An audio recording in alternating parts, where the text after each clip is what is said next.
What is up, RetroManiacs? Welcome to the Retro Card Chat Podcast. My name is Mike, and I'm from Mike's Retro Trading Cards. I just want to take a second off the top. You know, Joe and I got into a little bit of a heated debate last week, and I just want to say right now, with all sincerity, Joe, brother, however I have wronged you, I am truly sorry. But of course, I'm joined by Joe Day and EP Erica Halleck. How you doing, boys? I'm doing great now. I mean, I was on the edge until that. Yes, for all those concerned out there, Mike and I very much. Mike is a much older brother to me, very much older, right? And really. Brothers argue. Don't worry, the podcast is not shutting down. Everyone, it's going to be good. Everyone was a little concerned there for a hot second, but we're all good. We're all good. My much older brother. Show, we were proving we were clearly just proving a lesson that all the hobby needs to learn, that you can have differing opinions and it's okay. We can move on. We don't have to hate. Shut up, EP. Nobody wants to hear what you say. We can get along, and we're allowed to have differing viewpoints, and everybody gets a voice. Yeah, except for EP. I mean, yeah, that goes without saying. And you didn't catch the Thor reference? Like, come on, I'm disappointed. Ah, you said that to Loki. Great. Yeah, you did. Wow.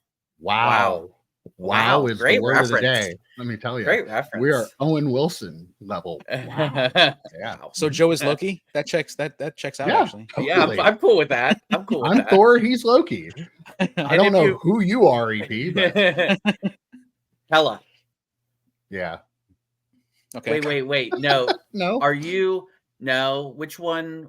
You're the daughter. What's the daughter name from Thor: Love and Thunder? Love. Her name was Love. There you go. That's your favorite movie. I'm okay with that. Yeah. Yep. Yeah. Okay. Yeah. Well, right. If anybody's left watching, how you doing, guys?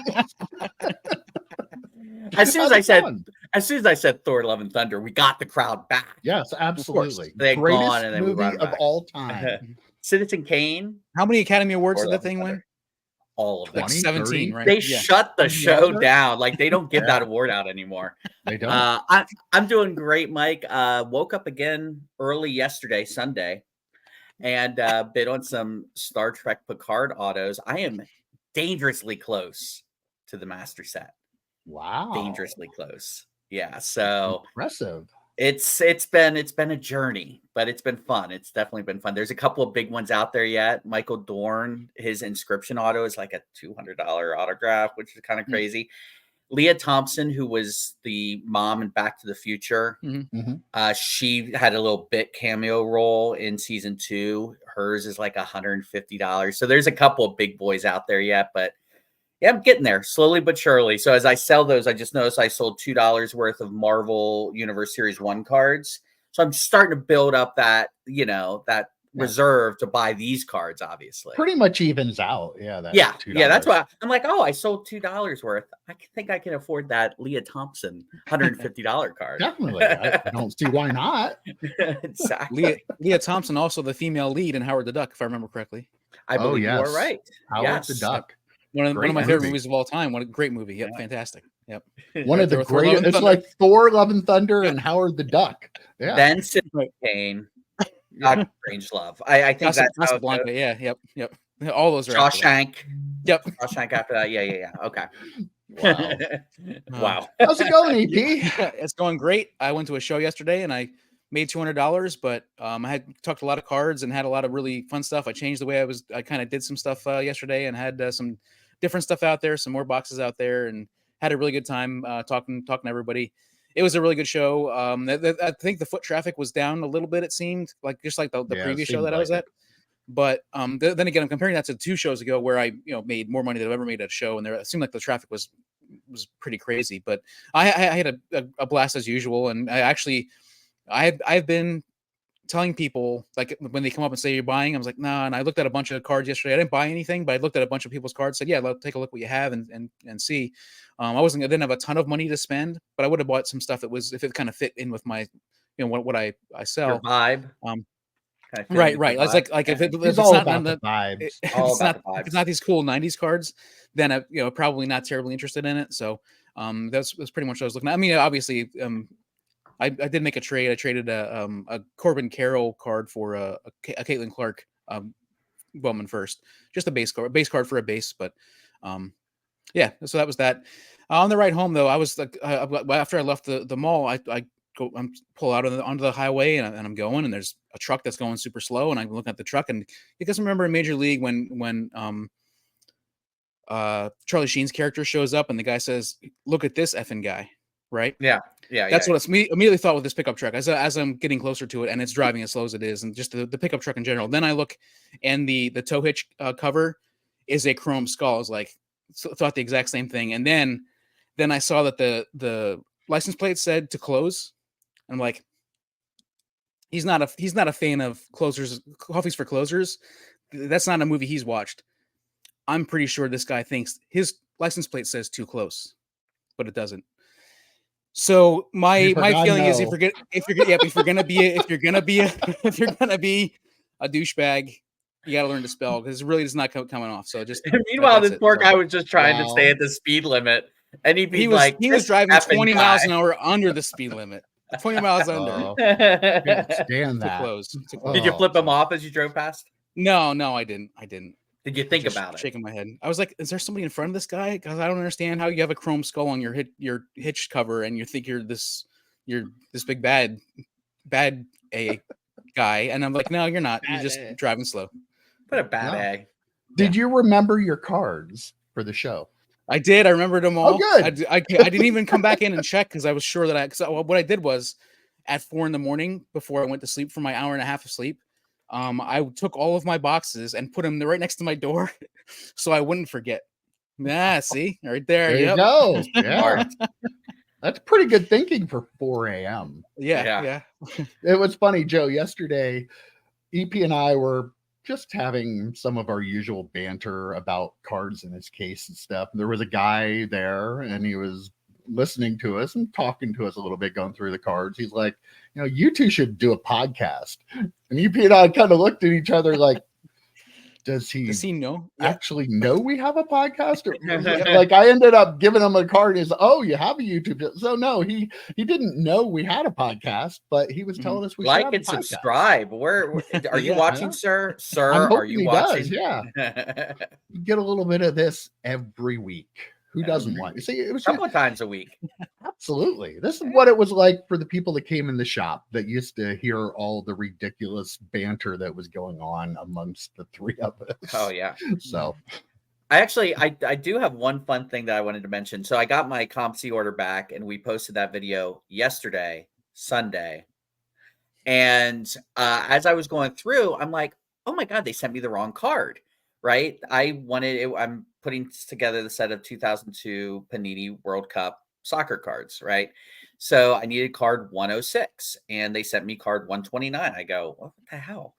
So I'm looking, and I send them a message like, just take a picture, send it to us. If you have the slip, take a picture of that, whatever. So as I'm putting the other cards I got for that set into the binder, I'm like, wait a minute, this is the right player. It was an error card. So 106 is 129. So I emailed him. I said, it looks like it's a fairly common error card. I said, it's the right player. It's no big deal. I'll just keep the 106, because I didn't want to wait another 3 to 6 months to get that card. And I thought to myself, EP, you'll appreciate this. Panini, terrible quality control since 2002, baby. They do not mess around. Listen, all the companies have had their issues from it continues to go. I'm not gonna crap on Panini like that. So yeah, definitely. Wow. Speaking of CompC, quick before we move on, I just wanted to say I did meet like a rep from CompC, and I got his business card, and he sounds like he would come on and talk to us about CompC and about everything that he's not necessarily about everything he does for CompC, but just CompC in general. He needs to judge because of where, like the department he works in. He has to double check and make sure he's allowed to come on or whatever. But he sounded very interested in doing it. And he definitely wants to meet up with us at the National, which sounds great. And I did ask the question that I have asked 1,000 times. Does he have a business on the show account to buy us some beers? Is that the question? That wasn't the question. I was like, Why didn't you ask that? Because I have a much better question. Have you been to the ComC warehouse? Can you explain to me what it looks like? And he like threw his head back, started like laughing or whatever. He's like, it is 6 football fields, 2 football fields next to each other, and then 3 football fields deep. And he said, and I was like, and just shelves and shelves. Like, yeah, he said, boxes and binders and boxes and binders, just completely full. 6 football. He said a lot of people try to figure out what it is. He said a lot of people understand 2 football fields next to each other, then 3 football fields deep. And I was like, that sounds just incredibly amazing. Like, just to be able to walk in there. That's the second best question you could have asked them after the expense account about After, those years. Of course, Yeah, right. Absolutely. So, but yeah, good question, EP. Intrepid question, reporter. Intrepid reporter. I don't let Eric those questions Howell. go by. If I get a chance, I'm going to ask the question. Yeah, for sure. Well, I have a question for you, EP, because Okay, go ahead. I made a comment to you last night that you flipped out on me about. I didn't just flip made a out. little joke about cards, you being a museum and not being Mhm. a card seller at the card show. Mhm. Totally flipped out on me. Like it was almost an Applebee's type situation. But it was. we're here I today. thought you weren't there in person, Yeah, or he would have I just know. ripped your arm Would've right been out of the violent. socket. But it brought up a good question in my mind, EP. You're doing card shows now. Mhm. You told me at the card show about I need to do a baseball stack sale. Mhm. You also are trying to be like an eBay like seller with a lot of items out there. Mhm. My question to you is, how do you balance all that now that you're doing, like, I have a hard enough time using eBay because I do a lot in stack sales. I'm like, I'm getting to the point now where I would rather just try to offer it in a stack sale. And I've done very little on eBay for a while now. But like, how do you juggle the 3 things? Because like, joking aside, like I was talking about those Derek Jeter refractors you had, and you said you want to have things for your case. And Right. like, you also have boxes of stuff there. So like, as somebody who's now doing shows, like how do you balance that? Okay, I need to have inventory for the show. I need stuff for my case. I need stuff for my $1 box, my 50-cent box. But then I also do eBay, or I might also do a stack sale. Like I'm just like, so I don't set up at shows. So like for me, that is totally out the window. But I know there's a lot of people in the hobby that hobby multiple ways. They try to sell multiple ways. So I'm wondering your opinion on like how you juggle those like different aspects of where you sell stuff, considering you need to have inventory. Like at a show, you have to have inventory. Like you can't sell everything and go to the show and have 3 cards there, where if you're selling on eBay, if you only have 3 cards, not a big deal, or you don't have a stack sale if you don't have enough. But if you have a show, these certain dates, you have to have stuff on your table. So like, how are you going to, like, how do you balance that was what I was wondering. Well, that is like one of the toughest things. And I do want to say that, BJ, one of the guys who is friends with Kevin, he actually like, he likes Card show Kevin. Card show Kevin. Yeah. So he likes to talk about that kind of stuff. And one of the things that I've thought about a number of times since I started doing this was, different kinds of inventory, and even like Bill, who runs docs and sets up at the shows, and he kind of runs the show, helps to run the show. He does the same. He talks about the same thing where you have, for him, it's card show inventory for like the mall show. Then there's card show inventory for like the bigger show, like the Capital City Mall in Harrisburg. Then there's a card show inventory for like the National. Like he doesn't set up at the National, but that's the kind of how you have to think about it. So I think about it in terms of my card show inventory is kind of the same as my stack sale inventory, where my eBay inventory is a little bit different, where if I have an insert of, say, someone like Adam Dunn, who we talked about yesterday, I'm probably not going to sell an Adam Dunn card at a card show or in a stack sale possibly, but I can sell that on eBay to a much larger audience and for $1.65 or $1.99 or whatever. So like yesterday during the show, I sold an Adam Archuleta rookie card. I sold like an Ellis Johnson card and a Dana Stubblefield card, which would never sell at the show, but they sold on eBay while I was there at the show. So so when I'm buying these, like I had in one of my extra innings, I had that lot that I got at 1,200 cards. If I get a lot like that as all inserts, but you're going to end up with several inserts of guys like, I'm trying to think of some random players. Brad Radke was a great closer, but not really a sought after player.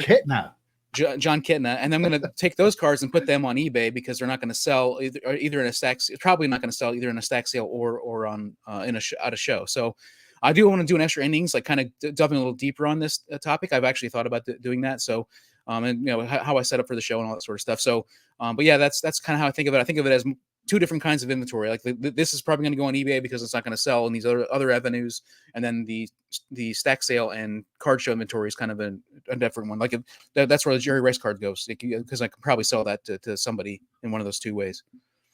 So, like those Jeter refractors, like, will you take them for a certain number of shows, and then if they don't sell, then you'll sell them on eBay? Because like you also have that being a show dealer thing of needing to add new inventory because you don't want the same cards like in your case every single time you go. So like, are you planning on like setting a limit of so many shows, or will it just be until you sell them at the show? Like, just interested in that, because I mean, even when I had the shop, I didn't do a lot of shows. I was never a show dealer. We went to the flea markets and stuff, and moving stuff back and forth once a week was enough. Like having to do shows on top of that would have been way too much. Yeah, that was a lot of work. So I couldn't imagine doing shows all the time. But yeah, at least with you, Mike, though, we equaled out the work. I love Don, man, but when I worked for Don and it was me and your dad going there, he's like, all right, I'm going to go get the sandwiches, which you always paid for. Thank God. I needed those breakfast sandwiches were awesome. But then he's like, okay, you empty out the truck. I'm like, oh.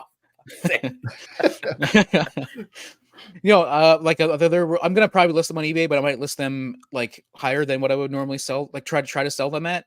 Just to, you know, if somebody wants to give me more than like the actual at comp price on eBay, then I probably should sell it.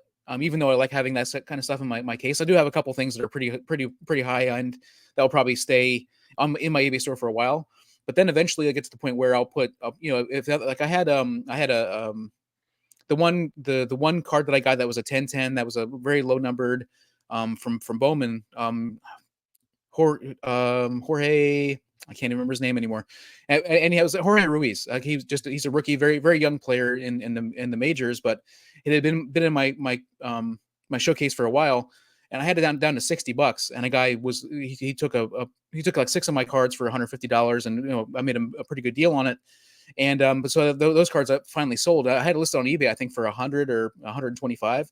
He was on his phone checking prices, or he just kind of knew that this is a guy that he wanted to get, but I had it very, very, very reasonably priced, and that was a point where I wanted to kind of move it out of my case or move it out of my eBay store, one or the other, and he was able to take it. So I don't foresee having them. They're not going to be in my case forever, obviously, but I wouldn't mind having them in a couple of times, just because again it is Jeter, who's a pretty well known player, and the shine on them is pretty crazy for refractors. And part of it is EP probably doesn't really want to sell the Derek Jeter refractors. If they came back 8s, I would probably have moved them more quickly, but they're pretty nice copies, like at 9s. So if they came back 10s, I would have to sell them because of how much they were worth, but as 9s, fair enough.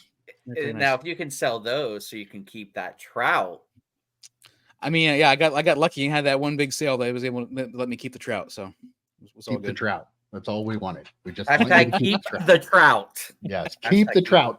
Tell him in the comments to keep the Trout. I didn't even take the Trout with me. It's not even. I didn't bring my cards in from my car yet. I didn't even take the Trout with me. Here it is. It didn't even go anywhere. It's right here. Now you need to display it. Get like a piece of string and tape it to it, and like tape it to your ceiling. I should take some lights. Tie it around Greg the Hammer Valentine's leg and have it just dangle right here. That'd be great. Yeah, fantastic. I had to look around my camera here to see that. That's why I see the hammer. All right. Well, we have a lot to talk about this week, so we better get into it. I don't know if you guys heard, but there was a Topps industry conference this week. The invitation must have gotten lost in the mail. I don't know how they could have something without us. I have no idea, but I digress. We'll get into it. The big news coming out of this, everybody's excited. Topps Chrome Basketball is back, and it's going to be released this summer. They have, obviously they have an exclusive deal with Victor Wembanyama. Got autograph cards, the sample card of him. They did fantastic. He's in the uniform, but there's no logos being shown. San Antonio at the bottom might be a nicer looking card than the actual Prism card is, because of the dang curtains. But, they have Victor Wembanyama. They have LeBron. They have Steph Curry. They have KD. Apparently Larry Bird's going to have autographs in it too. The only catch is it's an unlicensed card. Now, we have somebody here that hates unlicensed cards. So I figure I'll throw it to you first, DP.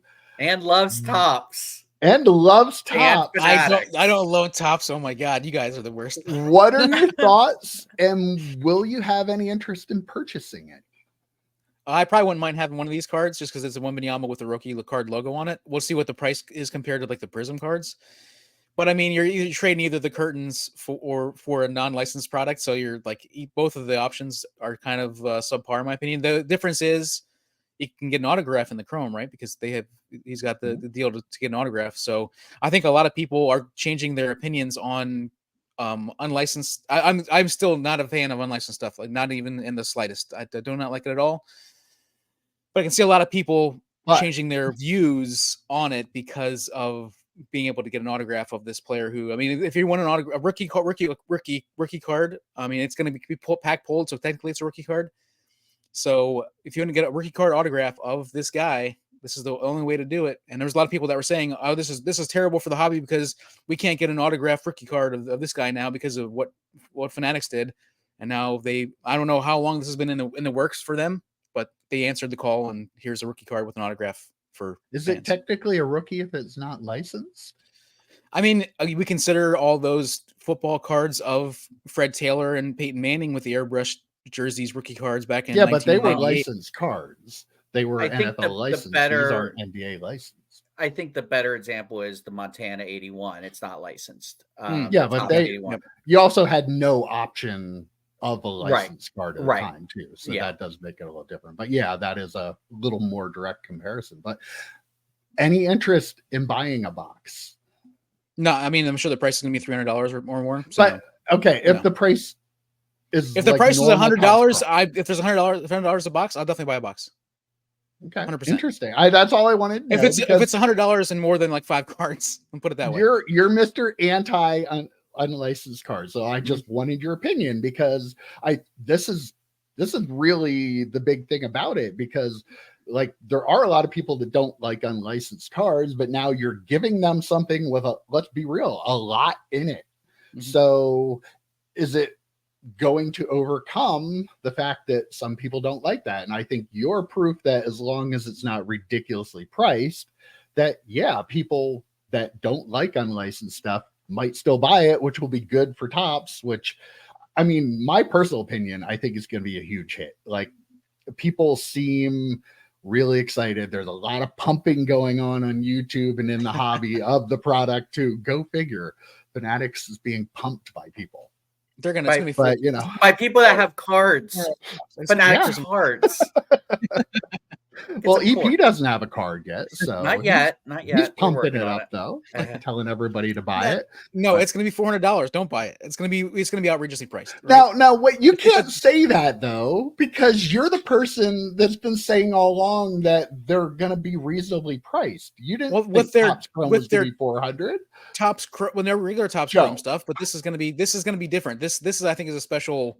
I think they're looking at this as something special. If this comes in at 400, you guys will be 100% correct that they are going to slam everybody right at the very beginning. So yeah, this is going to be very interesting. This is going to be very interesting to see what the price is. Did they come out with like the actual composition of a box? Like, did they say it's going to be 18 packs, 4 cards per pack? Not yet. I don't think 1 auto per box kind of thing. So I assumed it would be kind of like that, like similar to like how Topps Chrome baseball is. I would hope. By the way, it is weird that they're doing Topps Chrome, but not Topps flagship for this, I assume. So that's kind of interesting to me. I'm not as opposed to unlicensed products as EP is. So I'm not like, it's not a huge deal for me. Like if I'm a Spurs fan, I go back to my comments that I had, like, I think almost exactly a year ago at this point, because it was right around the NFL draft and they had just signed Stroud, who I'm sure we'll talk about here in a bit, but they just signed Stroud, Young, and Levis to exclusives. And I said, so the best case scenario is we're going to either get no autographs and Panini, but they have the logos, or we're going to get unlicensed stuff from Topps with the autographs. At the end of the day, the collector is still the one kind of getting screwed. Like, if you're a huge Spurs fan, which card do you want? Like, I that's where I'm curious. Like, if you're just a Wemby fan, like, like there are players, I'm just a fan of that player, right? So like, I'm gonna buy the cards and not really care what logo's on it or whatever. But if you're a Spurs fan, I don't know where I would go. Would I rather have like a low numbered Prism card, or would I rather have an autograph that has no association to the team that I support? That's where I'm at. And if they're going to sell, let's just say for the sake of argument that this is going to be $400 a box or even $300 a box without the licenses, imagine what it's going to be with the licenses in a couple of years if they're selling it at this price, or what we're assuming the price could potentially be. Imagine what it's going to cost in a couple of years when they have those licenses. And here's a question for you guys. Do you think people are going to come out in 2 years or whatever when they have the NBA licenses and the Wemby autographs from that set will actually end up being more valuable? Like, it's his true licensed rookie autograph. You know what I mean? Like, I'm curious on how people. That's like eBay 101 talk. I think Fanatics talks like that now. Yeah. So I wouldn't be surprised if Fanatics is like, it's Wemby's first legitimate rookie card or first legitimate Topps card or something like that he's in his uniform and with all the logos and team names and stuff. Like, they're going to milk this. If they're doing this now, they're going to milk this in the next couple of years big time. Yeah. I mean, here's a shock. They're there to make money. So yeah. I have no doubt that they'll be pushing the first licensed Wemby card, but that's a good question, Joe. Like, if I collected one, I don't know what I would want. And like, especially with Wemby, they signed him up so early, he didn't have a chance to sign with anybody else. So like, you know, the football quarterbacks and stuff were in like wild card and I think Leaf and stuff. And I'm not surprised you like Leaf stuff. So like, I'm not surprised that you're kind of cool with this kind of product, but I mean, it's going to be a hit. Like, it's not going to come out in 10. They have way too many people pumping their product that, FOMO is really a huge thing in this hobby. So people who don't collect basketball, people who might not like unlicensed cards, a lot of people are going to be like, but I'm going to have to get it. I have to get it. I have to, because it has this in it. And, I can get LeBron. And maybe they do a LeBron and Wemby dual autograph. I don't know. Rumor. Like, that's some of the rumors going around. Yeah. Why wouldn't they? Like, you have them, you might as well do it. So and from the LeBron and Bronian, do they put a LeBron and Bronian too? You think?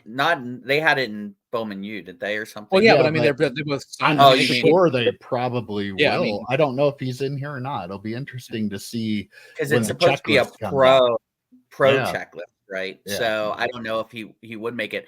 From the mock-up, it also looks like it's an on-card auto. I don't know if it is, but from the mock-up, it totally looks that way. So if me, I'm a big on-card auto guy, so I much prefer that. That's one of the knocks I have on Leaf products. Isn't that they're unlicensed; it's they're all sticker autos. But if that's an on-card auto, that would be a big hit too. Did you see the rookie logo? They changed it to have like a basketball backboard on it. No, with the RC. Some people don't like this. I'm like, isn't the background of the rookie card logo a home plate to begin with? It's a diamond. Kind of like like I always thought that was baseball oriented to begin with. So I don't know. I don't put that much thought into it, but I actually thought the rookie card logo looked pretty good, and I think it kind of makes sense. I don't know. I mean, not something I really care a whole lot to complain about, but there are people out there complaining about that. You're not on Twitter. Yeah, you're not on Twitter streaming about this. I'm not, but there are people filling that void. Yeah. So, well, thank God. True heroes. So for basketball, they have Midnight Cosmic, Chrome Finest, Motif, which we're thinking the Motif is their like national treasures kind, because Sports Collectors Daily said that was a high-end product. There's Royalty Collection, which sounds like it would be the high-end maybe product. Like Flawless. Right. Maybe that's like the Flawless, the super high-end. Right. Collegiate Chrome and Bowman U Chrome. And then for football, they're also having Motif They're having Collegiate Chrome, Collegiate Royalty, Bowman Chrome, and Bowman U Best, like they already have. But yeah, they also had CJ Stroud on that motif card. They was one they showed, and that does kind of look National Treasure. It's flawless-ish. So I mean, they're putting out, they're smart. Like, you can't say they're not, because they put out money to sign these guys, and we actually talked about what are they doing with them. They haven't done anything a with year them ago. We talked about what is going on. That's when we started talking about it. We've been talking about it ever since. So if motif is that National Treasures kind of product, with the football players, with all the ones that they signed and the new ones they signed, that will probably be a hugely popular product, even if it's unlicensed, right? Yeah, I mean, for sure. I'm pretty sure even they do Immaculate and that sort of stuff. Panini does that sort of stuff with baseball, which is all unlicensed. And that, I mean, I don't think it sells as nearly as well as like basketball and football do. But I'm sure there are a lot of fans out there that there are a lot of people that are not our age, they're younger, that really don't care about the licenses. They just want really cool cards that they consider really cool cards with really cool patches and really cool autos and that sort of stuff. So I think it'll probably do well. That motif, I'll tell you what, EP, a couple of weeks ago, I did my hot takes and I said, other than Topps Chrome, and that's a nostalgia thing for me, I don't see anything that I really like in the current product. Motif is new, right? It's completely new. Yeah. Yeah. I don't know. Yeah. They must have heard me. They must have said, we need to find a cool Joe Day product for him to buy some Topps products, because motif, I said it to you in the group chat, kind of reminds me of like a Color Blast card. It just has a really, really cool, and it almost looks matte finish. I couldn't tell. Obviously, it's a mock-up. It's a picture. You can't really tell, but it's just a really, really sharp looking card. Again, on card autos, which again, if it's a high end product, they better be, on card autos at that point. They are nice products, but again, it comes back to, if you're a Texans fan, same thing with the Spurs thing. Texas really taken it in the last couple of years. Between San Antonio and Houston, they're really, really taking it. But if you're a huge Texans fan, I'd be bummed out. It's such a cool card, and they're the pro look because they can't put the logos. But for how much you're going to spend, is it any better or worse than the pro look version from Leaf? I mean, if it's on card for me, sure. But people have told me, no, we love stickers. We don't mind stickers at all. So like, why are you spending what you're going to have to spend on motif to get basically the same card that you could get out of Leaf much cheaper? And some of the Leaf cards look better. So like, I don't know. I get it. I get where you guys are coming from, and it will be hugely popular for sure. Yeah, it's a breaker product, so it's a breaker product for sure. It'll be very popular. But again, what's the difference between this product or a Leaf product or Panini? You mentioned baseball, Panini baseball. Is there really any difference at the end of the day? Some influencers may want you to think there is now, but there really isn't. They're all unlicensed products. And for the next couple of years, this is what we'll have, which I'm sure, to your point, Mike, FOMO is real. People will be buying it for sure. Well, coming from a guy wearing a top shirt and just said that Chrome basketball be popular, there are a lot of influencers out there that hated unlicensed cards that now all of a sudden have changed their tune when a certain company that may or may not be, providing them money or other money in their pockets. Have come out with the product they didn't used to like. Like, I do respect your take, EP, that you would probably buy one, but you're not like, oh, this is the greatest thing ever. Like, you don't like unlicensed cards. Joe, you have no problem with it. So like, I feel like we're legit in ours. Like, I kind of like you, Joe. I don't have a problem with it. If there's an autograph of somebody that I could get, if I just want the autograph, if I can get it out of Leaf or Wild Card instead of paying 2 or 3 times more out of a licensed product, that's fine. But everybody does the hobby the way they want to. Some people like it, some don't. But it is a little bit of a problem when you're the bigger names in the hobby and you talk to people all the time and you didn't like a product. Now all of a sudden, oh, it's a great product. And those people do deserve to be called out about it. And, Dan the Card Man has a great video on that. If we're not going to go into it too deep, but his video is great. Go check that one out if you want to see more about it. But like, because of course, this is what people in this hobby do. We're not surprised by it. Nobody is surprised by it. But yeah, you are hypocrites, and it's not the best look, but you don't care. You're making some coin.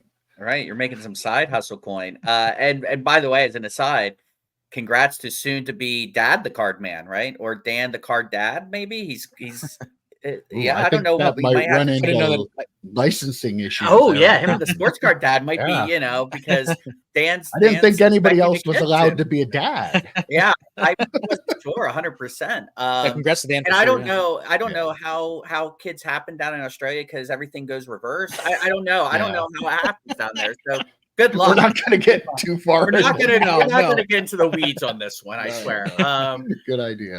But yeah, I mean, we'll just say the names: Sports Card Investor Jeff Wilson, Card Collector 2 from Ryan. I mean, of course, didn't he like pull like some 101 out of some Topps packs recently too at like some card show? Like I don't know. There's just, it's so obvious and it's so like unabashed that it's like almost comical at this point. It's like, oh, Jeff Wilson hated unlicensed cards. Topps goes, this is the type of card show or card shop we need all around the country. I love unlicensed cards. These unlicensed cards are awesome. Like, it's just so transparent. It's kind of gross, but like, do we expect anything better from that group? I also feel like, and like I feel like Cards HQ, the design and everything was influenced greatly by Fanatics once. And if I also wouldn't be surprised if Topps and Fanatics were like worked with him to create that store as the model store, just because of his place in the hobby. And again, like, I have nothing against Jeff Wilson. I like that he's changed the way he does his videos. He's a lot much more collector oriented, that sort of stuff.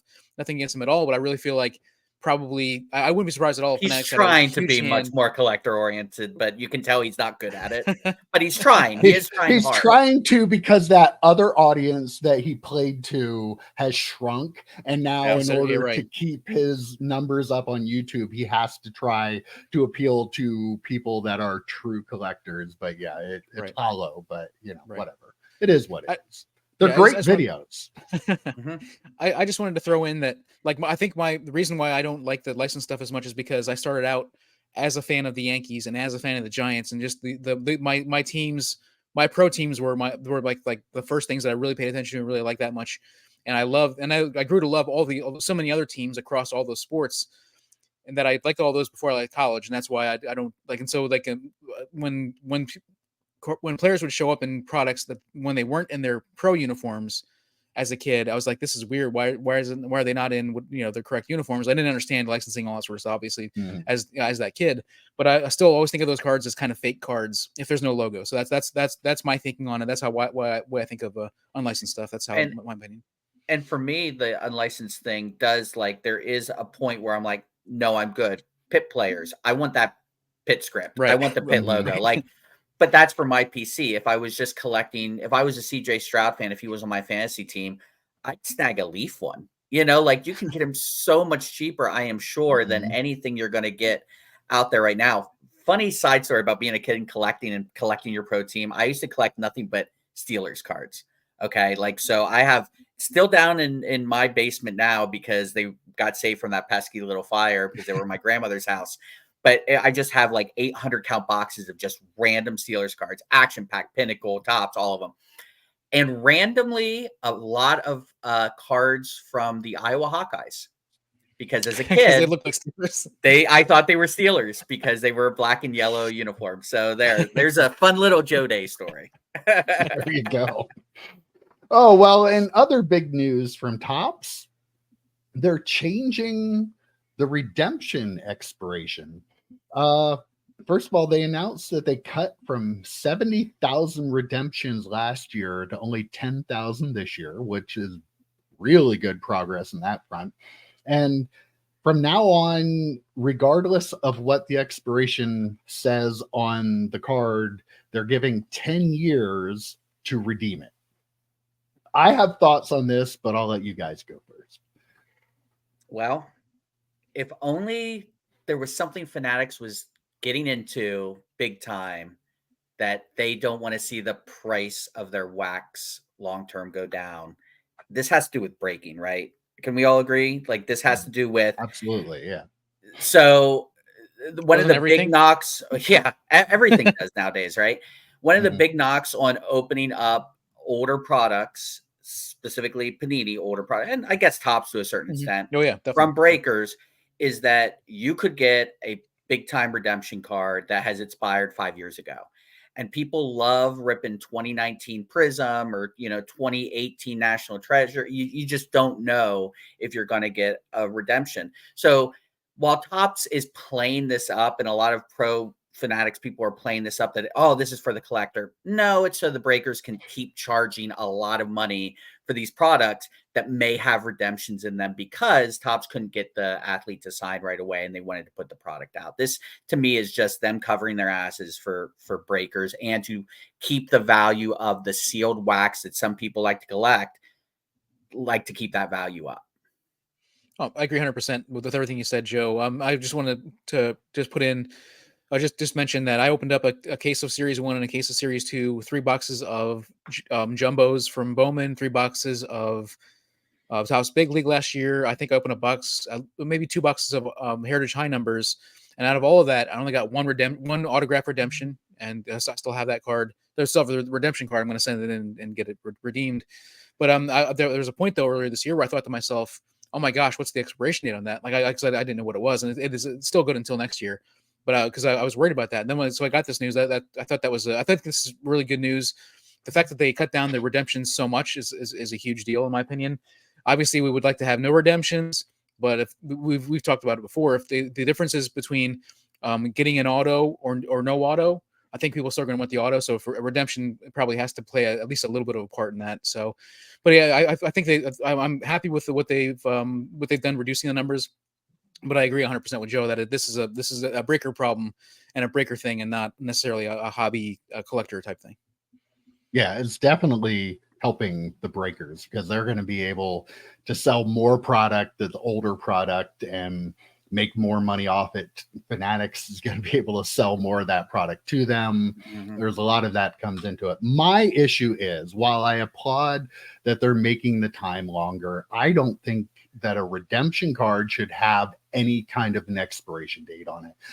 I kind of look at it like a gift card. When you buy a gift card from a place, they're not allowed to say, well, at a certain point in time, that's not worth anything. Like, you're purchasing something that they didn't get that into the product. That was on their end. It's something that's advertised on the checklist. It's something that's supposed to be there, but they couldn't get it there for whatever reason. Why should it expire? Like, it should never expire. If ComC can have 6 football fields worth of warehouse space, I think Fanatics can keep an autograph for 10, 15 years. Some people would be, oh, that's ridiculous. No, it's really not. Like, it's absolutely possible to do. And it shouldn't have an expiration. Like, that's something that should have been in there. You didn't get it in there. Just like how do the people feel that bought something 11 years ago, or the people that was my question. No, the people that bought something like 3 years ago that it expired already, and they're like, oh great, I get nothing for this, and they threw it out. Like I know there's no perfect way to make the change without that happening, but like, you shouldn't have an expiration date. I just don't think it's right, especially nowadays. Like, just as long as you're in business, honor it. That would be the right solution, not a random number of years. Like, it's better, but you could have also just said, you know what, we're not going to have any expiration anymore. That is the right solution. They have the cards too, right? Yeah. Go ahead, Joe. Some of them they have the cards, some they don't, and that's a whole different thing. But like, that's not going to change regardless of what the expiration is. But if you have the cards, you can keep those cards. Yeah. Why not? It's ridiculous to think that there's. How long are we locked in with Fanatics having the licenses? Is 2045? Is it 20 years? One's 10 and one's 20. Yeah. Yeah. I think I mean, some of them are different, I think. so I guess maybe the argument of why 10 years, maybe they're thinking they should still have the cards and they should still honor it. Maybe their lawyers were like, well, you only have the license for 10 years, but there is one that they have for 20. I know that. Yeah. So whatever product, if that's what your lawyers say, whatever product you're putting out, if they have football for 20 years, the redemption should be, I agree with you, by the way. I think it should not have an expiration date. But if their lawyers were saying, well, we can't legally because you might not have the rights to this and blah, blah, blah, blah, blah. 10 years makes sense for some, 20 years would make sense for others. I don't know. I agree with you, though. And I'm kind of surprised they didn't, unless their lawyers did tell them something like that. Because, again, that's Breaker Products 11 years down the road. I mean, what are they going to say? Oh, sorry, you missed it by a day. I do have a question. Someone else brought this up, and I think it might have been Dan as well. Are they actually fulfilling redemption? I need more details on how they're fulfilling redemptions, because they're being kind of cagey with the way they're wording it. They're not saying everyone got the card that they were supposed to get. They're just clearing out redemptions. Clearing out redemptions can mean a lot of different things. Sure, people give Panini shit a lot, but with their redemptions, you can actually bundle them up and get something even better at the National. Those, what are they called, black boxes or something like that. Like, how is Topps actually clearing out the redemptions? Did they get all the cards autographed that they were waiting to get autographed? Or is it, we're going to give you like amount? The thing we gave Panini crap for when they said they were going to do that, like, who's determining what equal value is? I'm curious on that process a little bit more than what they've told us. That is an interesting take. Like, I didn't think about that, but that is also a thing, though, where you think where the new company Fanatics comes in and says, "Hey, look, we need to fix this now, so it's not a problem, not a problem going forward." And so maybe they're just like clearing it out, doing whatever they can for, especially for something like the maybe the stuff that was set to expire, or maybe the stuff at the very, very end of that 10-year window or whatever. Maybe they're like, we just got to get this taken care of. Like, for I don't want to deal with it as far as like being a new manager of that kind of thing. I can totally see that being a thing. But I was going to ask you guys, have either of you like thought about going, like, I want to go see what that is, and then thought for a second, oh my gosh, there's probably redemptions in that. Maybe I shouldn't buy that product. Have you guys ever had any of that? Ever had that thought since we got back into this in the last couple of years? I haven't, because I don't really buy stuff like that. Like the Star Trek stuff, Rittenhouse doesn't do redemptions. They put the product out as they have it on the release date. Whatever they have, and then they put it out. And then the stuff that they're waiting on, actually, they do like in archive type sets, which is kind of neat. So, like, for example, Nurse Chapel, Majel Barrett, died in 2008. And they still had on-card autographs of her in 2020 products because they had been waiting and waiting. So that, I thought that was really neat. But in terms of me watching breaks, because I love to watch breaks, I always see people opening up what was Dak's year? Because Zeke is like a redemption in the Dak and Zeke year. Was it 2016? I think Zeke was a redemption in that set. So I would see people pulling stuff, and I'm like, oh, I would never buy into a product where I thought there might be a redemption issue. Yeah. There aren't really any products that I would be interested in buying that are really, it's more of a current thing, like the last 10 years or so. So I don't look back at 2015 stuff because it's really kind of out of what I like. So not really something there. I think there was something I think there was one thing, I can't remember even what it was, but there was definitely one product where I was like, it seemed like the price was pretty good on whatever it was that I was looking at. Maybe it's 2014 Chrome or 2015 Chrome, something like that.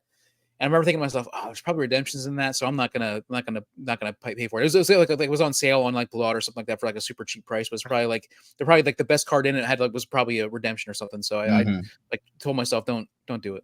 Do you remember the Sky Discs, Mike, from the DC Master Series and the Batman Master Series and whatever? Those were redemptions. So I was going in and as I was opening, I'm like, wouldn't that be hilarious if I, as a kid, would have killed to get this card and then I pull the redemption. The redemption still holds some value because it's just a neat thing if they haven't been clipped or whatever. But yeah, those, like, stuff like that, does. Like I know, like there was a Skybox set that had Patrick Stewart autos that they were oversized, so they were redemptions. So yeah, I mean, there's stuff out there still from when we collected, but nothing. They were like one per case. So Yeah, like something you like were that, yeah. chances of you getting one were pretty slim anyway. One little aside too, like one of the first responses I saw on the Topps tweet about the redemption from Jeff Wilson, applauding it, saying how great it was. Just Oh, funny. God. Clearly he sits on Twitter all day waiting for Topps to, he didn't know that tweet was coming out ahead of time. No, Sure. like Ruben didn't text him at all and be like, "Is your Twitter No. thumb ready?" But He's definitely not running their Twitter account, right? He's definitely not running that. yeah, probably not.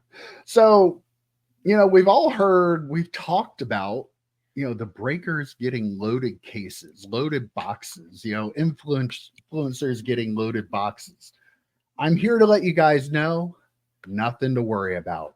Oh, thank God. At the industry conference, they let it be known that Topps had a third-party company, KPMG, came in and they concluded that the randomness of Topps products was legitimate. There was nothing shady going on, nothing at all.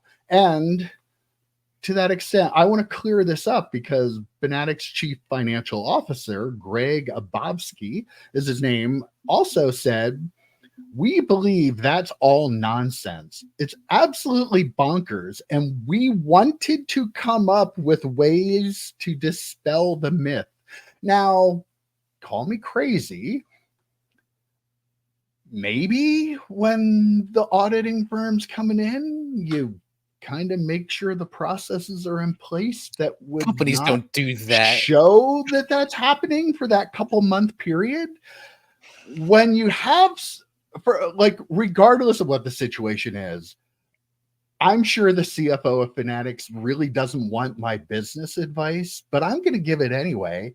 You don't say this the way you said it. Like, the proper way to say it is that, we've heard a lot of concerns about this and we take this seriously and we are going to have a company come in and find out so we know that this is not going on.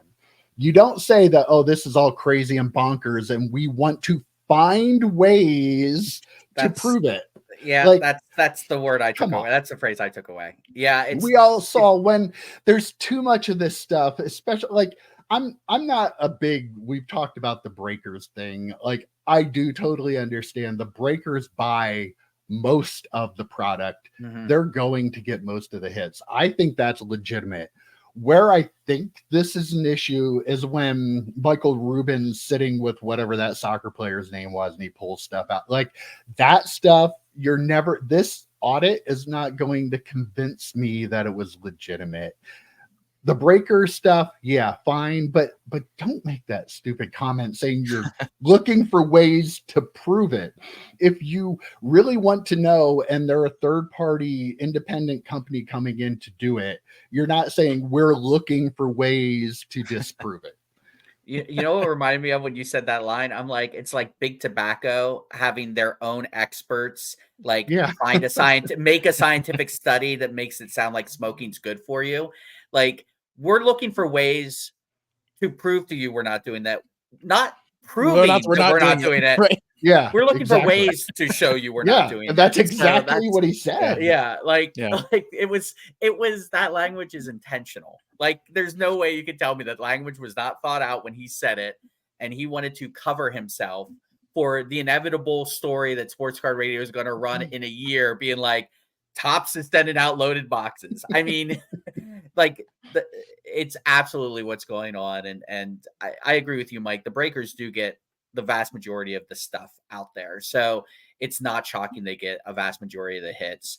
It still raises the antenna up a little bit when it's like random 101s, which are very difficult. Even 101s are difficult to pull, even though there's a lot of them, but like, especially out of the same product. But like, I agree that it's probably because they're opening up a ton more product. But to your point, they know where the major hits are. Like, they just do. They have to. Whether they're sending them directly to certain places, I don't think so. But they have to know. So it's Upper Deck, so it's not Topps. But there were people that were missing hits out of their boxes of Fleer Ultra Avengers. And Upper Deck was telling them, let us know what box number you had. Why? So they because they know what cards are in those boxes. I don't think that's the case. I think they're using that. I think they would use that number for tracking to figure out to like quality control, that sort of thing, like to say how many boxes in this like stretch of boxes maybe had something missing or something like that. I don't think they know exactly where things are. I think they use that for like quality control after the fact, saying, okay, well, let me know what the box number is so we can look at our thing and say, okay, well, this in the print run boxes X through X all missed their products, so or almost their hits or something like that. That's what I took the reasonable answer, which is probably true. But I'm going to put it on and say, you don't get views with reasonable answers. Right. Come on, EP. You put on a tinfoil helmet that time. It wasn't even the tinfoil hat. Yeah, it's a full helmet. Like a juggernaut. Strap it on and, but no, I mean, okay, sure, that's probably why. But I will say this, couldn't people just lie then? You've met the card hobby, right? And I totally missed a major hit out of this box. I don't know. I feel like people know. I feel like people know where shit's at. You can't tell me otherwise. I refuse to believe it. I don't care about this 2-month thing that Fanatics did or whatever. I don't believe it. I think it's more likely in a product like that, or like in like Flawless or Immaculate, where they're producing fewer. But I think it's something like top series 1, like Flagship and stuff like that, where they print so many cards. I feel like it's probably tough because they probably have pallets and pallets, stacks of these cards sitting around. There's not much life-changing hits in those, though, are there? Like the life-changing hits are coming out of things like Flawless, and I don't know what the Topps equivalent of Flawless is, but that's a hand-collated product, right? Yeah, but I still feel like if they were tracking it for one, they had the technology to track for all of it. Maybe I'm naive about it, but I really don't think they think about it that way. I'm on the firm side, like you guys, that this has never happened. This is not happening. The breakers just break so much volume that that's why it seems like they're getting these products. So how about the individual influencers or Michael Rubin sitting with a soccer player? They make special boxes for those people. Okay. That's where I stand. I totally have no, but I'm totally, they have special boxes that, okay, well, we're going to meet up with so-and-so. So put that in that box, make that box for them. Yeah. But as far as like, as overall distribution of product, I don't think they have it for that. I think they make special boxes for those people. So you think that box is like literally a made up like Frankenstein box? Not right? Frankenstein, but they say this box is being printed for this person. We know exactly what is going in this entire box because it is going to this person specifically. I would be surprised. That would not surprise me in one bit because we have too many examples of it happening, right? Yeah, I agree very much. Okay, one more Topps thing, very Topps heavy, but what do you expect during the industry conference, which we were clearly invited to? Mm-hmm. But EP, I just saw about this recently. There were players in the MLB that were using bats with pictures of their 2024 Topps card on the knob of the bat. Clearly something was up with that, and they're going to take the bat knobs and they're going to make those into one-of-one cards in a future product. We were all positive on the little jersey patch, and I think this is cool. Like, as much as we like to talk about the bad things about Fanatics, I do think they are having some cool innovations.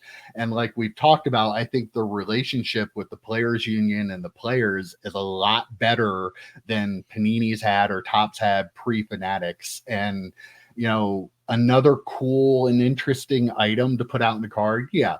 Not a card any of us are probably ever going to be able to obtain, but like I do like the direction, and I like that it's continuing and it's growing. And by the time they have all the sports, they're probably going to have a lot of cool stuff like that, and hopefully some of it that might be a little more attainable to the average collector. But this is stuff that I really applaud, and I really do think that the relationship they have with the players union, even going back like the redemptions and stuff, if the players union has a financial stake in the deal like they do, they're going to be able to say to the players, you know what, do this. Yeah, this is a good thing. This will be good for all of us, and maybe get more people to sign. You won't have as much of a problem with people just going, no, I'm not doing that. So, but yeah, pretty cool thing. Maybe I'll get one. What do you think? I'm gonna rip whatever product comes out, and I'm gonna get one of those. You heard Love it. it. Is this question to me first? Yeah, you're the All right, baseball. You're the guy. baseball The guy. baseball Okay, questions are always to you first. All right, okay. Joe doesn't I care. I love it. I love it. I loved it as much as I do the rookie debut patches. And I feel like you said the relationship with the players union is also their relationship with apparel and thinking of game used and non-game used, but like putting patches and that sort of stuff in. I think Fanatics is going to look at more of that kind of stuff and going to do that. And I can't wait to see what they do with basketball and football in that regard. See more cool stuff coming into these cards. I think that's a big part of it. But I do agree with your concern, Mike, where this feels like something, especially if it's got a photo of them on their Series 1 card or whatever. Like that should be a Series 2 or an update product. It should be something. Should be a hit. Should be like the hugest hit for that. But I can see them just talking about the motif and royalty collection or whatever it is.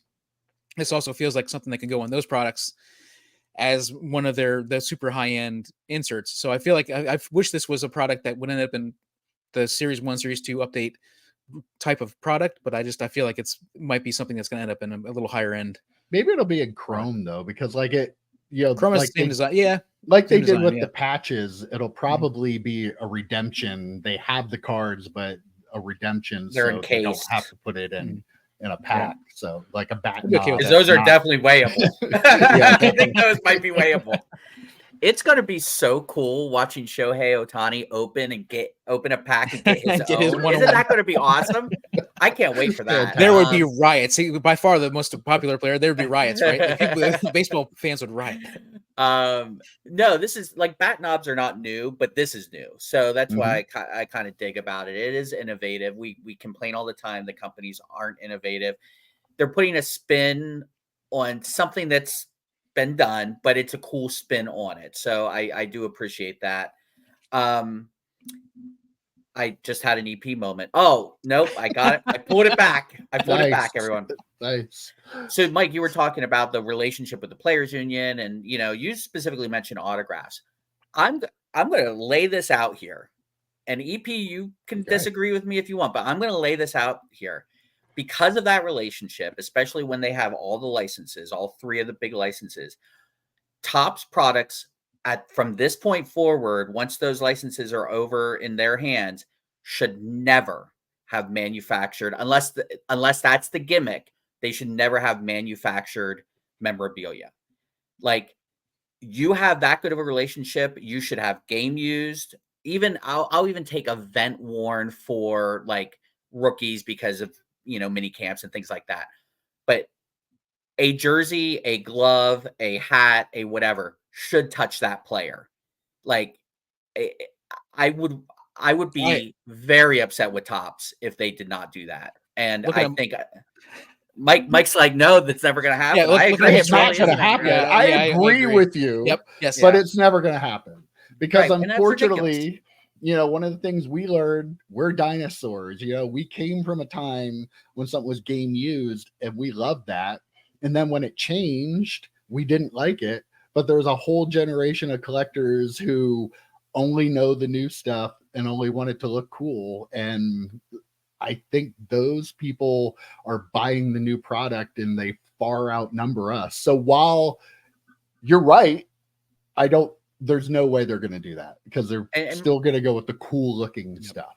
Which is fine if it is cool looking. The problem we have with Panini currently is napkin patches that have no association to any player, game, event, or anything like that. Yeah. Like if Topps wants to do the fake memorabilia, it all better look baller, right? Mm-hmm. But if they're going to do just napkin patches, it should be game used.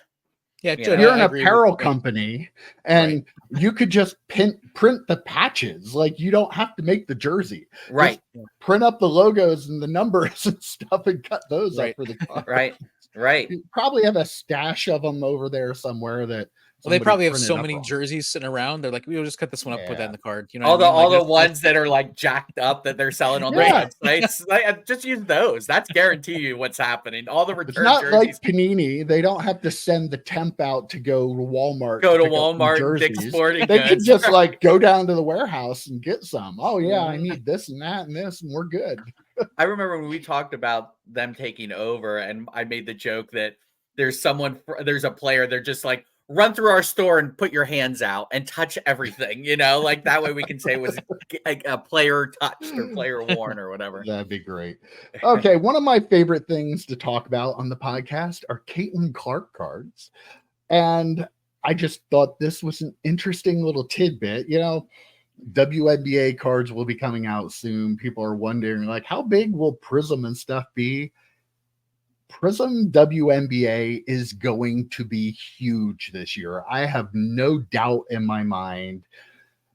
On draft night for the WNBA draft, Panini made $152,000 in sales on the Caitlin Clark cards in 1 hour. holy 1 crap. hour. And like for the regular base instant card, I think they're on sale till the 7th or something like that. If they sell like 20,000 of them, they're going to make like another $250,000. They also sold the one of one autograph for 10K. Like it was 10K Dutch auction, and I guess it sold like right away. So there are people already putting big money into her, huge hype. Like for like WNBA draft night, these people were on and bought the stuff in 1 hour, $152,000 in sales. Boy, whatever they're paying her is going to be well worth it for them. I think WNBA cards, even if people don't watch, they're going to be crazy popular this year. Yep. 5 words. Panini is not going away. Like No. if they have to do unlicensed Leaf style or retired rookies, whatever, but if Caitlin Clark is Caitlin Clark in the WNBA, which there's no reason to believe she won't be, right? If she's what she is now in the WNBA, that Topps is going to be thinking, why did we not go after the WNBA license? We knew Caitlin Clark was coming up. Like this is not, oh shit, Yeah. it just happened this past year. A couple of years ago, people knew Caitlin Clark was coming up. Like I don't understand how they didn't have the foresight to pick her up, at least pick her up, if not the entire WNBA license.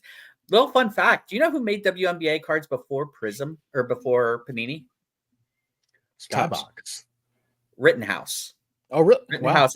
Rittenhouse had WNBA cards. Isn't that crazy? Skybox did too back in the early 2000s. Yeah, it might have been clear Skybox. Yeah, it might have been when people could have, Pinnacle multiple companies. Too. Yeah, people might have had multiple companies doing things. Can you imagine that? But yeah, this is going to be huge for Panini. They're printing money at this point. And you're right, Mike. People literally printing money on instant cards. Yeah. And when the stuff releases, I don't know what the cost is, but people said, "Well, she's the only player that anyone," which I don't know if that's true or not. I don't know enough about the WNBA product to tell you if she is. How many times have football or basketball or baseball products been led by one big star? Oh yeah, it only takes one. It only takes one, and people start chasing that one, and that's all that matters. And that's going to go really, really high. That's going to be ridiculous. Yeah, I have multiple thoughts on this. And the first one is like, there's something I wanted to share with you guys, and I forgot to. There is somebody charted all of the seasons, all the doubles, like the great seasons for all the college basketball players this year, men and women. And it's a cool chart. It's got outliers here and there. And then if you're looking at it, and the one that I saw ruined the surprise. But you see all these like little all these different hash marks all over this chart, and then up in the very, very top corner is this tiny little green dot, and that's Caitlin Clark. So all the men, all the women, like she is by far had the most number of like outrageously good performances. And that there are people that were saying that she lost the game for them, and the college basketball finals, and like she's not as good a player as everybody thinks. Like, that's hogwash. Like she had this ridiculous but my Is she the reason they got there in the first place? Right. Yeah, she had all these, like, her season was by far more of an outlier than anybody else, even the best players on across all of the NCAA basketball. And so my question is, like, this feels like she should be the player who I said before, like the WNBA needs to have a Michael Jordan and then also a Bird Magic rivalry type of thing to really like generate a lot of interest. So my question is this is she that player for the WNBA, or is this just flippers looking to get cards so they can flip them and make money? Do you think it's a combination of the two? Do you think it's more flippers? Definitely, or do you think it's that player. Definitely. Okay. Look at didn't more people watch the women's college basketball final than the men's for the first time ever? Yeah. Like that. That's not she was on Saturday Night just Live, people buying cards. Like they're people interested in her, and like a rising tide will raise all ships. Like her having that popularity, even in the card hobby, like people are going to go, well, who else is playing really well? Like who else is good? And, they're going to get into WNBA cards because of Caitlin Clark, but they're not going to stop with her. Like they're going to look for those other players and go, oh, this girl's a rookie. She's having a really good year. I'm going to buy some of her up. So, I mean, that's how popularity of any sport grows. But yeah, she is like the amount of popularity she has brought to her specific sport to increase it is unlike anything I can really remember in my lifetime. Like Mike Tyson in boxing and Tiger Woods in golf. Like that kind of Tiger Woods in golf is a very good. And I don't know if there's a specific female soccer player, but like just that soccer team in general, how good they all were, put so many eyeballs on that sport. I'm sure someone can comment down below if there's a specific player that did more than the rest. But to answer your questions, both things can be true at the same time, EP. Like, yes, she is potentially the Michael Jordan of WNBA. And yes, people can still try and buy her cards to flip them. Like, I don't think they're mutually exclusive. I think both parts of the hobby can do it their own way. And I think some people just want to buy those cards because, this could be the 86 Fleer for Jordan or whatever. And then other people are thinking, I could make money on this. How can I? And then to your point, Mike, is there another player who's the second best player in the WNBA? Maybe I can now make money on them. And it's just that constant recycling that we see in every sport. Yeah, there wouldn't be flippers if there wasn't this much energy being generated by her, right? Like that wouldn't be like that because it's WNBA. Yeah. And to your point about people saying she lost the finals, like she's the reason they got there. The clearest comparison. Neil O'Donnell got the Steelers in the Super Bowl. He may have lost it for him, but if it wasn't for him, they wouldn't have been there. Andre Hastings also ran the wrong route twice. Flame me in the comments, Steelers fans. I'm right. You're a Bubby Brister. Bubby. Finish up here with a little PSA news. The April numbers were out. PSA graded 1.21 million. CGC was 181,000.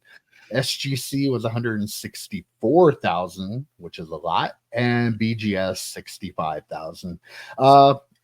They also came out with some new specials. One in particular caught my eye because this will be interesting to see where it goes. We're going to call it, they're going to call it the Value Bulk Turbo. My nickname in high school. Remember, like in the 90s, like the fighting games, the fighting games, they'd come out with like an upgraded one that'd be like the Turbo Edition. This is the Turbo Edition of their value bulk grading. $24.99 a card, $500 less declared value. You have to have 20 in the order, but only 20 business days. So they're trying out will people pay more money to get their crappier cards back faster? And the answer is yes. The answer is obviously yes. Yeah, like first off, going back to the grading numbers. So, BGS, would you say they were 65,000? Yeah. Could you imagine if you went back in time 10 years and told the people at Beckett, you're going to be grading 65,000 cards a month? They would be like, industry leader. Oh, We are amazing. How are we doing this? Like 65,000 is nothing to sneeze at. Beckett is not going away. I mean, like that's a lot of cards for a company that everyone shits on constantly. So, it is what it is. To this turbo thing, Mike, yeah, people were like, oh, I pay a few more dollars. It's turbo. I can get them in 20 business days. Yeah. It's called turbo. Why not? Why not do it? Would you, when you went back in time, would you tell them, yeah, and you're fourth? You're fourth in grading. Would you? And you're fourth. Sorry. No. Let them learn that on their own. Right. Let them figure that part out. Right. So you think for the Value Bulk Turbo name, do you think somebody was like, we need to hit 2 million. So we need to find a way to hit 2 million. Somebody called marketing. Hey, we need words that will help us get to 2 million. We're coming up with an idea for like really fast turnaround time. What do you think? Value Bulk Turbo. Perfect. Thank you very much. And I hung up the phone. That's what we went with. It had to be. Yep. I disagree. They want to get to 2 million, but I do think there was somebody in a conference room that came up with that name, and a bunch of other people sitting around the table that went, yes. And that person was like, yeah, I am getting a promotion. Yes. Or Bulk Turbo. Or Nat Turner came to that conference room and said it, and everyone was like, that's really stupid, but he's the boss. By the way, we've talked about the Jeff Wilson interview with Ryan Hodge. Merrill Hodge, but Ryan. Merrill Hodge, but Ryan. Merrill Okay. Hodge. So he did his interview with I almost said Merrill Hodge. Ryan Oak. And he said, oh, he was talking about milking the collectors and spending more money to get express. Aren't you worried that people won't send their crap cards in? Do you think Ryan sat there and went, oh, wait a minute, that's true? Jeff Wilson gave him that. Jeff Wilson kind of gave him that idea. Like, yeah, we should try and milk them. Yeah. So, I mean, this is the classic. We know card collectors, for the most part, have very little willpower and don't want to wait for anything. So if we offer them this 20-day service, if you are sending stuff for your PC, please don't use this service. If you're just grading cards for yourself to keep, please don't use this service. I can understand if you're flipping and you're worried that you want to get stuff back by the National or maybe the playoff, like something like that. Sure, I get it. But if these are just for you and you have a PC of PSA slabs, please just don't spend the extra money. It's just not worth it. It's not worth it. Do you think they hit the 2 million? Like, how much do you think this increases their numbers? 2 million is a lot. No, it's a lot. But I don't think it's designed to increase numbers. They want to keep the numbers where they are, but make more. But money. Increase the money, right? They'll definitely increase the money, and it will. It'll work. But it will be interesting to see, like, if the regular bulk service gets a little slower. Oh, it will. Yeah. And it's kind of like how people get algorithmed. Like, if someone sends regular bulk in, they're like, okay, throw that over there. Yeah, let's hold off on that. And I bet you they barely hit the numbers on the bulk, but like the long end of the numbers. Not like people were like, oh, I'm getting them back in a month. You're done. Yeah. They have this turbo option. If you don't use it, they know you're not using it. Yep. Your stuff is going to get set off to the side until this turbo is taken care of. Right, they've spoiled us. It's like a lot of people have been getting their orders back pretty fast. Like that, I guess like ours took quite a while. But there for a little while, like everybody's getting their stuff back in like SGC kind of time. Mm-hmm. And now if you don't pay up. If you don't pay up, they're kind of holding you hostage a little bit. If and you don't SGC is getting slower now that PSA owns them. Mm-hmm. Well, I like to quiz you guys. This week, I only have one question for you. Oh. Do you know what the top graded individual card, not player, but the specific card, the top graded card was for the month? It's obvious. Yeah. It's Wemby, right? Wemby Prism. It's Wemby's Prism. Yeah, base. Yeah. How many? Silver or base? Base. Just the silvers base. Silvers are still pretty tough to pull. How many did they grade? Who could come the closest? Oh, jeez. In a month, it's such a ridiculous 10,000. I'll go about that 20,000. 5.1. So Joe, that's not you are bad. the Okay. winner again. Again, God, Again. this I kid. mean, you only beat EP. I'm surprised Yeah. you didn't say Caitlin Clark, like what was that Panini Instant card? But, yeah. That was my guess for his guess. And I would have been right. Yeah, I mean, I guess it's just a ridiculous number because it's a ridiculous number, but yeah, 5,000 is still a ridiculous It's a lot number of cards, yeah. of It is a base lot of cards, people, base cards. You sent us, you weren't going to, I don't know if you were going to bring it up. You sent us a picture of eBay listings. Someone was selling them, what, 15 of them at a clip? Like 15 of those From Wemblys? China. From China, which Yeah. They're the, Yeah. Totally we real. talked about the fake 100%. ones, and then there's yeah. sellers from China selling bulk lots of Yeah. yeah. And people buying them. Yeah. People buying them. So yeah. People have learned nothing in the 5 years since Luka Doncic and Zion with base prism grading cards. How But many of those where we are. 5.1s do you think were from the Canadian border? Probably most of them. Most I of them have to might have think, been. Yeah. Because there would never be that many real cards No. printed by Panini. All right, guys, that was a good chat this week. We're going to wrap it up right there, and I will see you next week. Take care, guys. See ya, boys. Adios.